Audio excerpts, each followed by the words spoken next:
Episode 2, Fear, Laughing at the Thing That Once Ruled Me. I was 8 months postpartum when I got laid off. Random day, job gone. I had a mortgage, credit card bills, and a baby at home. My mortgage company didn't care that I just lost my job. Bills don't stop. And in that moment, I realized something terrifying and clarifying all at once. I was letting other people decide whether my life felt safe. So I made a decision, not because I wasn't afraid, but because staying stuck scared me more. Fear is quiet. It doesn't usually kick the door in or announce itself. It slips in through the cracks. It disguises itself as logic, responsibility, politeness, realism, and before you know it, fear is running the show, while you're convinced you're just being practical. Fear is a thin veil, but it's strong enough to stop us from doing exactly what we're called to do. It shows up everywhere, in painting, in baking, in raising kids, in changing careers, in leaving relationships, and sometimes staying in them, in the tiny moments, in the life-altering ones.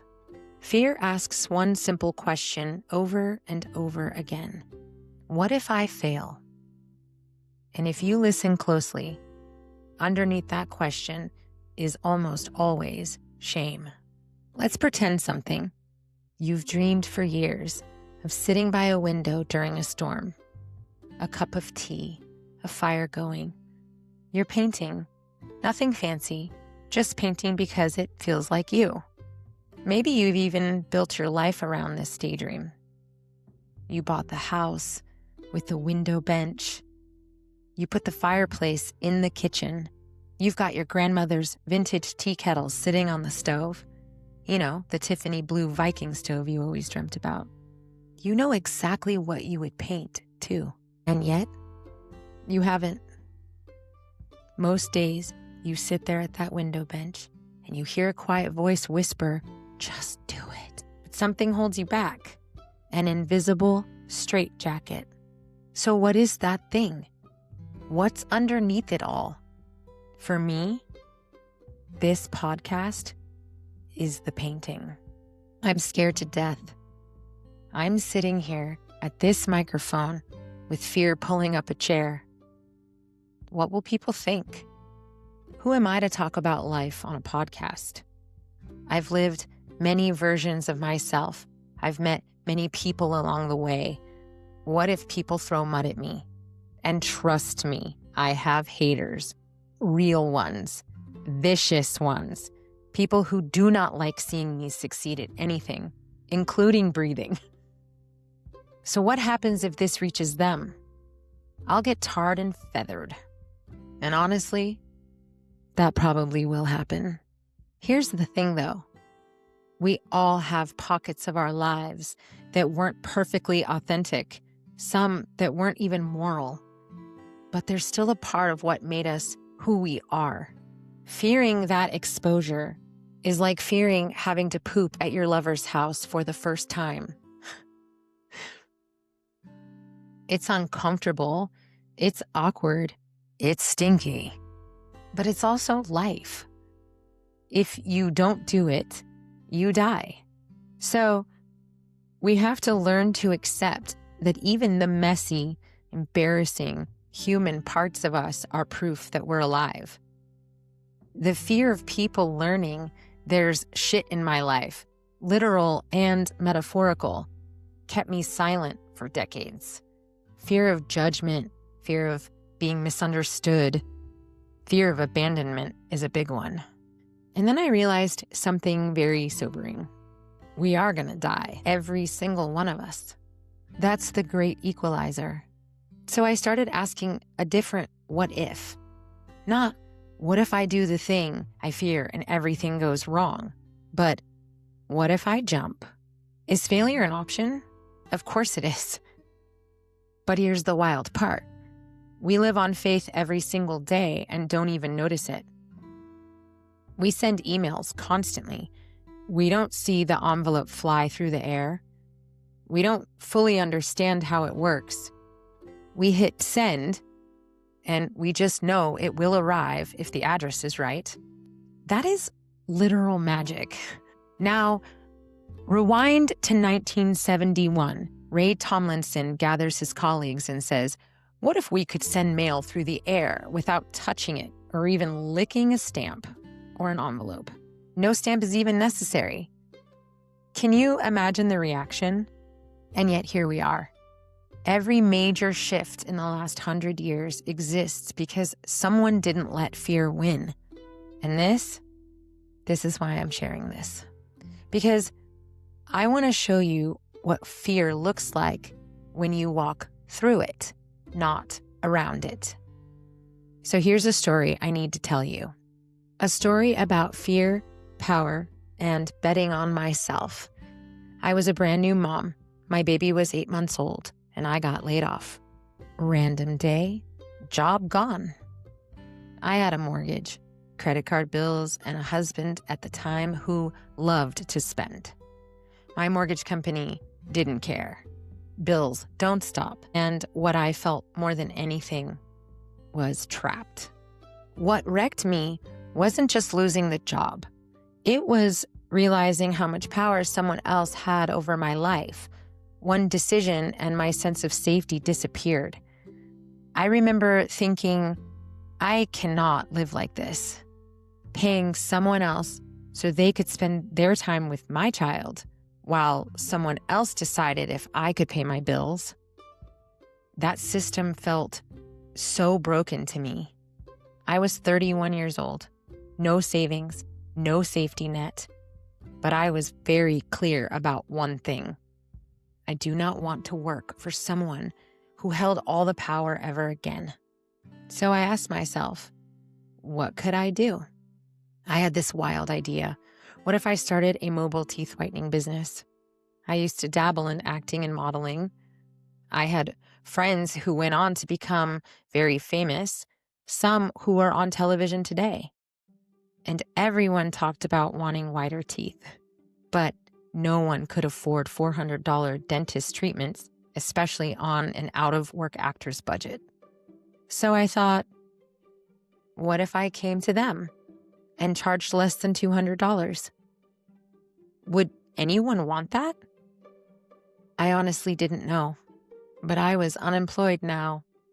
So I researched my face off. And by pure kismet, I found a woman 15 miles from me selling turnkey teeth whitening businesses. What are the odds of that? The problem? She required a $2,500 investment. I didn't have it. I was broke. But I did the math. If I charged $145 per person and sold the 200 kits that came with this package, that was $29,000 in gross profit. I told myself, if I hate this, I'll finish the first round and walk away. It'll be my one and done. 200 was the goal. I had to commit, which meant borrowing the money. So I called my dad. I explained the plan. I offered to pay him back with interest. He said, no interest, just pay me back when you can. He wired the money. I sold myself everywhere I went. I made cheap business cards. I attended networking events in every corner of my community. I started whitening teeth at office parties, bridal showers. I went to people's homes, their places of work. I made it a no-brainer. And before I knew it, I had sold all 200 treatments. I made more money than I ever had in that short amount of time managing the construction company that laid me off with no warning. The job where I had to leave the house at 4 or 5 in the morning to get to. The job I hated so much, I used to joke about hanging around people with the flu just so that I could call in sick. The job I worked at up until hours before my water broke. Fear told me not to do it. Fear told me not to try a business of my own. Reality told me I couldn't afford not to, and that decision changed everything. My life was never the same again. Guided reflection for the road, the train, or the quiet drive. If you're driving right now, keep your eyes open. If you're somewhere safe, let your body soften. Take a breath in through your nose and out through your mouth. Ask yourself gently, what would I try if I knew I couldn't fail? Not succeed instantly, just try. What would I allow myself to be bad at without quitting? Where have I been living by someone else's fear instead of my own truth? You don't have to answer right now. Just notice what comes up, because fear loosens its grip on us the moment we stop obeying it. I keep wondering something. Who would we be? What would we be? And what would we create? How boldly would we live if we were never introduced to limiting beliefs in the first place? Think about it. Before someone told you to be realistic, before someone said, that's not how the world works, before someone pointed out all the risks, all the reasons, all the ways it could go wrong, what did you want before you learned to be afraid of wanting? Because fear is rarely original. Most of it is inherited, handed down, picked up unconsciously from parents, teachers, partners, culture, religion, capitalism, social media. We're taught very early to scan for danger instead of possibility, to anticipate rejection instead of expansion. And somewhere along the way, our desires get labeled unrealistic. Our dreams get called naive. Our curiosity gets disciplined out of us. So let me ask you this. What would you do if you knew you couldn't fail? Not succeed overnight, not skip the hard parts, but truly fail, as in lose your worth, lose your belongings, lose yourself. What if failure just meant information, feedback, data? What if trying something and sucking at it wasn't embarrassing, but normal? What if we normalized being bad at things, being awkward, being new, being clumsy in the beginning? Because here's the truth. No one is good at anything the first time. The only difference between people who do the thing and people who only dream about it is tolerance for being bad at it in public. Somewhere along the line, we decided competence was required before participation. But imagine if kids were told, hey, go try that. You're probably going to suck for a while, and that's exactly how it's supposed to work. Imagine if adults lived that way. What businesses would exist? What art would be made? What books would be written? What songs would be sung? How many lives are lived small, not because people aren't capable, but because they were taught to fear discomfort more than regret? And here's the quiet part. Most people who point out the risks aren't trying to hurt you. They're trying to keep themselves safe. They project their own fear onto your dream, their own disappointments, their own roads not taken. So when someone says, be careful, what if it doesn't work? Don't get your hopes up. What they're often really saying is, I couldn't survive that disappointment, and I don't know how to watch you try. But here's the reframe. What if disappointment isn't dangerous? What if it's survivable? What if you've already survived far worse? Because most of us have. Heartbreak, loss, failure, shame, starting over. And we're still here, which tells me something important. Fear has been lying about your fragility. You are far more resilient than the voice in your head gives you credit for. So when I say I want to empower you, this is what I mean. I want you to question the rules you've been living by. To ask who taught them to you and whether they still deserve authority over your life. Because if fear wasn't in charge, what would you try this year? Not forever, not perfectly. Just try. For me, it's this podcast. Scary. Try the thing. Be bad at it. Laugh. Learn. Adjust. Try again. That's not failure. That's aliveness. I wanted to share this not because I have it all figured out, not because fear disappeared, quite the contrary, but because I want you to see that fear feels impossible until you start walking anyways. I'm sharing this to remind you that you are not broken for feeling afraid, and you are not disqualified from greatness because fear shows up. We all have the power to work with it, to move with fear in the front seat and still drive the damn car. Here's where I am now. I'm still asking, what if, but differently. What if each of us actually has the capacity to be great? Not because we're special, but because we're willing to practice, to have faith, to build discipline. Climbing is uncomfortable, but the reward isn't just the achievement. It's the reclamation of self. You kick fear's ass every time you show up for yourself, even when fear is riding shotgun.